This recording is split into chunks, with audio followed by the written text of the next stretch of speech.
Hello friends, আজ আমরা জানবো ইসিজি সম্পর্কে। তো প্রথমেই আমাদের জানতে হবে ইসিজি আসলে কি। ECG or electrocardiogram is graphical representation of the electrical activity of the heart. Next, leads. Leads আসলে কি? লিডস হলো এক ধরনের ইলেকট্রোডস যা ইসিজি রেকর্ড করতে সাহায্য করে। ইসিজি লিডকে মেনলি দুই ধরনের লিডে ভাগ করা হয়, bipolar lead and unipolar lead. Bipolar lead আর lead 1, 2 and 3 is called bipolar lead, and AVR, AVL, AVF and V1 to V6 is called unipolar lead. Next we knows waveform.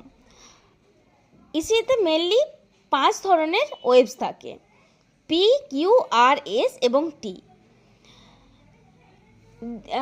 এই লাইনটাকে বলা হয় আইসো ইলেকট্রিক লাইন। এই লাইনের উপরে ওয়েভসগুলোকে বলা হয় positive waves, P, R and T, and iso electric লাইনের নিচের ওয়েভসগুলোকে বলা হয় negative waves.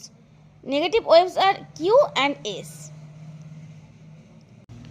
ইসিজির P waves represent করে atrial depolarisation or atrial contraction, এবং Q R S complex represent করে ventricular depolarisation or contraction of ventricle, this called ventricular systole. And T waves represent করে ventricular depolarisation or relaxation of ventricle, this called ventricular diastole. Thank you for watching this video. Thank you.